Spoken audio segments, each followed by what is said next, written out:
Before I start, don't forget to subscribe to my channel for more real-life stories like this, and share your thoughts in the comments below. I really want to hear what you think about this one. It all began on a Friday evening, the night of the annual office party. I had been looking forward to it, not because I love office events, but because my wife, Emma, insisted on going. She had spent hours getting ready, her laughter filling our apartment as she tried on dress after dress. I remember thinking how beautiful she looked, and I smiled, unaware that this night would shatter everything I believed about us. The first few hours were normal. Clinking glasses, awkward conversations, the usual office jokes. I noticed Emma seemed distracted, texting under the table more than usual, laughing at messages I couldn't see. At first, I brushed it off. Maybe it's just work, I told myself. But then came the small things. Her phone always screened down, stepping outside alone for calls she wouldn't take in front of me, even brushing past me with a fleeting smile that didn't reach her eyes. I tried not to let my suspicions take over my mind.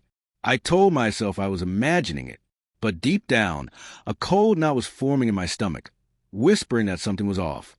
Then it happened. I went to the balcony to get some fresh air and spotted her in the corner of the hall near the buffet.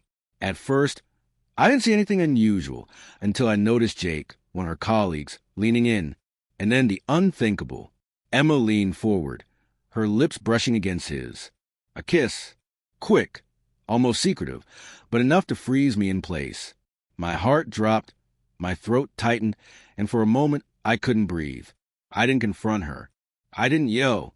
I just stood there, shaking, watching as the person I trusted most in the world betrayed me in the most intimate way imaginable. The drive home was silent. Emma kept talking, her words tumbling over each other, oblivious to the storm raging inside me. I nodded, smiled, even laughed at the right moments, all while feeling like I was crumbling inside.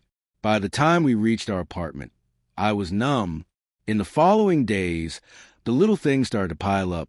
Missed calls she swore were just work, sudden changes in plans, and the inexplicable warmth she reserved for everyone but me. I found texts on her phone by accident, messages to Jake that made my stomach twist. At first, I wanted to confront her, scream, demand answers. But another part of me, the part still hopelessly in love, hesitated. I started replaying our life together, searching for clues. Every memory suddenly felt tainted.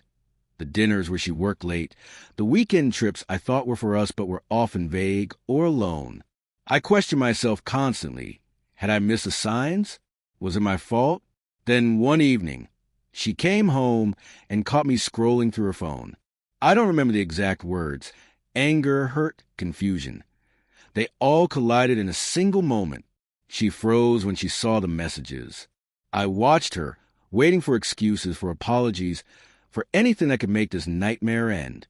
She admitted it, not with tears, not with begging, but with a quiet, almost clinical confession. I didn't mean for it to happen, she said. It was a mistake. But the way she said it, detached and calm, made me realize the damage was done. The trust we had built over years had been broken in an instant. We argued. I tried to understand, to forgive, to save us. But every memory I held close now carried a shadow of doubt. Every laugh, every hug, every "I love you" was now a question I couldn't answer.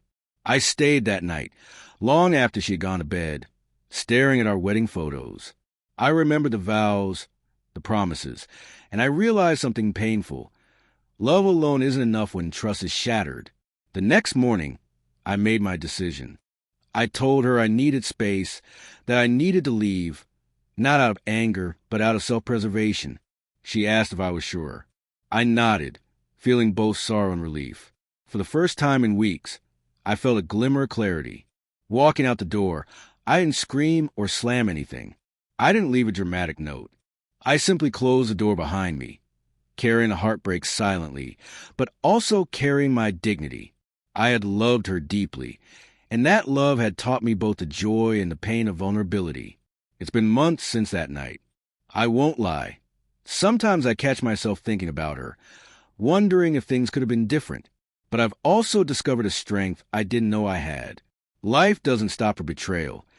It demands that we keep moving, even when our hearts are heavy. I share this story not for sympathy, but to remind anyone listening.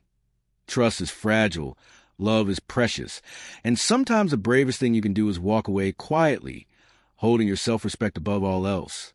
If this story moved you, please subscribe to my channel for more real-life stories, and share your thoughts in the comments below. I want to hear how you would have handled this, and if you've ever faced something that shattered your world like this.